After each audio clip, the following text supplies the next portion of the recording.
నారా చంద్రబాబు నాయుడు గారి అనుభవం, ప్రజల ఆకాంక్షలను ప్రతిబింబించే జనసేన సంకల్పం, ఈ మూడు శక్తులు కలిసినప్పుడే ఆంధ్రప్రదేశ్ పునర్నిర్మాణానికి బలమైన పునాది ఏర్పడింది.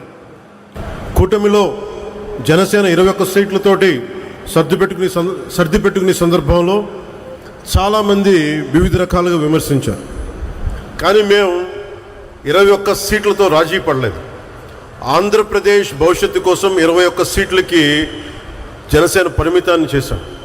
ఆ త్యాగానికి ప్రజలు ఇచ్చిన సమాధానమే 100% స్ట్రైక్ రేట్.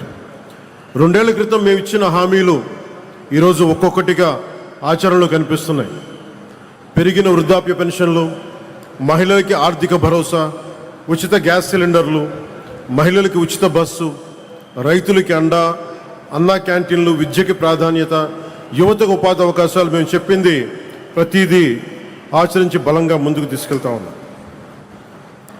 నా శాఖల విషయానికి వస్తే మహాత్మా గాంధీ కలలుగన్న గ్రామ స్వరాజ్యం, పండిట్ దీన్ దయాళ్ ఉపాధ్యాయ ప్రతిపాదించిన అంత్యోదయ సిద్ధాంతం, last mile governance, doctor BR Ambedkar గారి రథసారథిగా రాజ్యాంగం ద్వారా స్థానిక స్వపరిపాలనకు వేసిన బలమైన ప్రజాస్వామ్య పునాదులు, ఈ 3 ఆలోచన సంగమమే నేడు నరేంద్ర మోదీ గారి నాయకత్వంలోని ప్రభుత్వ పాలనా తత్వం.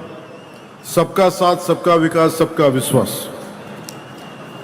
గ్రామాన్ని భారతదేశానికి కేంద్ర బిందువుగా చూడాలనుకుని ఆ దిశగా అత్యంత నిబద్ధతతో కృషి చేస్తున్న ఒక పంచాయతీరాజ్ శాఖ మంత్రిగా ఈరోజు మీ ముందు మాట్లాడుతూ ఉన్నాం.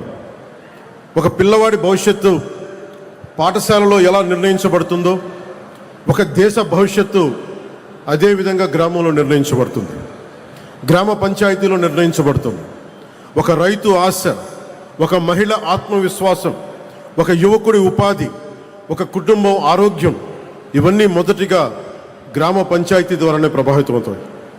ఎందుకంటే ప్రజల జీవితాలకు అత్యంత దగ్గరగా ఉండేది ప్రభుత్వంలోని ప్రాథమిక గ్రామ పరిపాలనా వ్యవస్థ. అందుకే ప్రపంచవ్యాప్తంగా ప్రజాస్వామ్య పరిపాలనలో ప్రిన్సిపల్ ఆఫ్ సబ్సిడారిటీ అనే సూత్రాన్ని అనుసరిస్తారు. ఈ సూత్రం చెప్పింది చాలా సింపుల్. ఏ పనిని ఎక్కడ అత్యంత సమర్థవంతంగా ప్రజలకి అత్యంత దగ్గరగా చేయగలమో ఆ పని అక్కడే జరగాలి. అవ్వకపోతే ఆ ప్రభావం దానిపై వ్యవస్థపై పడుతుంది. గ్రామ స్థాయిలో అవ్వాల్సిన పని మండల స్థాయికి వెళ్ళకూడదు,